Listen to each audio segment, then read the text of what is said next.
Good morning mga day, this is Basu, Danyang Vlogger, a day in my life as a content creator at age of 12. Kaya naman mapapasabi ka na lang talaga dito ng I for the go!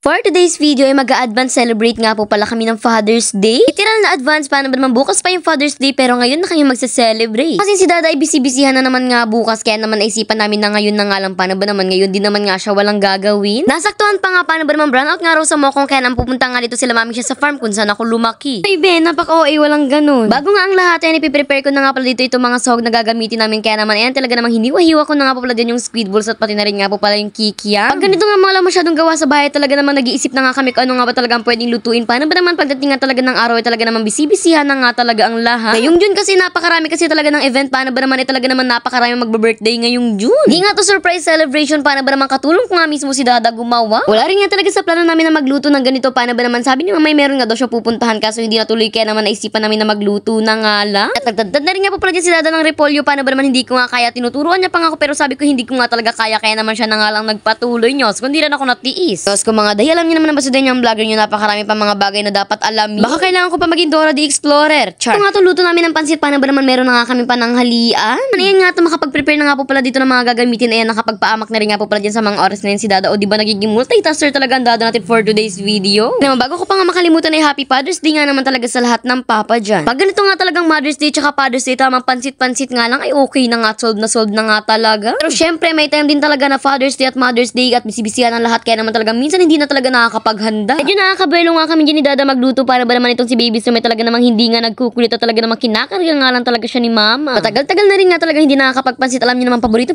talaga na lahat ang pansit kaya naman talagang pansit nga naman talaga ang handa natin for today. Sa farm kapag nga naman talagang tulog na tulog nga si Baby so may talaga naman tulong-tulong na nga talaga kami sa ginagawa namin. Kaso nga lang minsan ayaw talaga nila Mama magpakita sa camera paano ba naman hindi pa nga daw talaga sila nakakapag-retouch nyo. Ko walang retouch na dito. Sabi ko nga gusto ko sila ipakita lagi sa mga vlogs ko para makikita nyo naman na hindi lang talaga ako ang gumagalaw sa vlogs ko at napakarami ko nga naman talagang katulong. Tulong sa pagluto mga daya, hindi katulong sa bahay. After ng ilang minuto ay nakaluto na nga po pala ng pansit kaya naman talaga magsisimula na naman nga ang kain natin. Tignan nyo naman ito si Kuya Moon na una na nga talaga dito kumuha ng sa kanya. Wag na nga talagang paligwi-ligwi patikman ko na nga talaga dito na nga talaga ang aking unang first bite. Syempre masarap yan talaga naman ako nga talaga ang nagluto niya. Yan ko nga na talaga makatulong si Dada sa pagbablog paano ba naman gawa nga ng papasada nga talaga siya talaga naman si Mama talaga lagi ang kasama ko dito sa bahay. Wala na talaga sa isip namin na magpa-Father's Day na nga pala kaya naman naisipan namin na ngayon na nga lang talaga mag-celebrate gawa nga ng talagang kumpleto nga talaga kami ngayong araw. Matapos na nga po palang kumain ng pansit, syempre nagpahingala. Pagkatapos naman nga po pala ay magluto naman nga po pala kami dito ng chicken lollipop. Oh, hindi nyo carry chicken na lollipop pa. Char. Syempre dahil hindi naman natin kaya lutuin na magsarili ang chicken lollipop talaga naman to the rescue na naman nga talaga ang Dada ko. Matagal na nga namin gusto magluto ng chicken lollipop at request nga talaga to ni Dada kaya naman naisipan namin na nga yung Father's Day na nga lang magluto ng ganito. Diyos ko mga day, napakarami namin gusto lutuin. Paano ba naman napakarami namin nakikita sa Facebook naman talaga masasarap nga naman talagang lutuin. Kaso nga lang minsan ay ginagahol na sa time pero syempre kakayanin. Medyo maambon na nga sa mga oras niya pero sabi nga ni Dada talaga naman nga daw kami kakabahan paano ba naman daan nga lang daw yan. Tapos kung mga day bukas pa nga daw yung magiging libo. Char. Maya nga na po pala ay pumunta kami dito sa may kalamansi paano ba naman mangunguha nga kami gawa ng gagamitin din nga po pala namin to dito sa may chicken lollipop namin. Busa na nga kami ng kalamansi at buti na nga lang meron dito kaya naman hindi na nga talaga kami pupunta sa labas para bumili pa o diba napakasarap talaga mamuhay na talaga ng pipitas ka na lang. Char. Pero syempre hindi naman pwedeng puro pitas lang kailangan magtatanim din. Tinutulungan nga po pala ko dyan natin hindi nyo naman napaka-fresh naman talaga ng batang ito kakaligo lang kasi niyan. So mga day maichika ko na rin sa inyo itong si Ate Win pauwi na sila ng hapon kaso nga lang ayaw pa nga sumama parang gusto yata dito matulog. Pero sabi ko nga ay mainit pa nga dito sa farm hindi niya nga talaga kakayanin kaya naman next time na nga lang. Ano naman ng taong ayaw matulog dito sa farm pag napakaganda nga naman talagang matulog. Tapos ko mga day buti na nga lang nakisama ang panahon ngayon talaga namang hindi nga talaga umulan talaga naman napakahangin nga naman talaga paano ba naman ang dating punta nga dito nila mami siya ay wala nga talagang kahangin-hangin. Chicken lollipop ay pwede na nga talagang panggabihan pero dahil maaga pa naman nga talaga namang hapunan pa nga lang ito. Ipapart niya dyan sasabay na nga sana namin to sa pansit kaso nga lang inagutom na nga kami kaya naman inunan na nga talaga namin kainin yung pansit. Tapos ko mga day buti na nga lang ito si Dada talaga naman meron nga talagang pagka-chef kaya naman talagang alam niya na nga talaga yung mga lulutuin namin. Kami nga dito ni Dada busy-busy yan sa pagluto sila Ate Win at si Baby so may busy-busy yan din naman nga talaga sa paglaro. Tignan nyo naman talaga naman tumatalon-talon talaga naman grabe naman nga talaga ang halakak ni Baby Store. Alam niyo ba mga dito si Baby so may talaga naman napakasaya nga lalo na nga kapag nandyan nga naman talaga ang Ate Win niya. Nga naman talaga ang tawa niya kapag nandyan ang Ate Win niya siguro umabot na nga talaga sa Manila.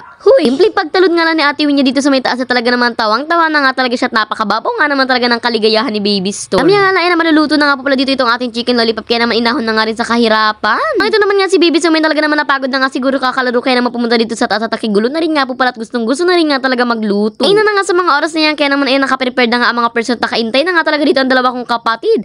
Hoy kapatid! Tabi-tabi na nga kami tatlo sa mga oras na yan kumain. Paano ba naman sabi nila mama ay kami na muna nga daw ang maunang kumain? Buwan ko ba Father's Day ba ngayon or Cousin's Day? Char lang nga namin tanghalian pa lang namin to pero hindi kami nagmamali ng oras na alas 4 na pala. Kaya wala dito sila Ate Win talaga namang ang oras nga talaga dito sa farm ay hindi mo nga talaga mamamalayan. Kung tipong nagluluto ka pala ng umagahan magluto ka na naman talaga ng tanghalian. Badminton ka na kami ni Tita Rin kaso nga ito shuttlecock namin ipasabit-sabit nga naman talaga dito sa sanga kaya naman sabi namin wag na nga talaga namin ituloy. Tapos kung mga day mapapagod lang talaga kami. Tapos na rin nga po pala ang video kaya naman hanggang dito na nga lang yun lang. Salamat, bye bye and God bless. Don't forget to like and share and happy Father's Day na rin nga po pala sa lahat ng Father Advance.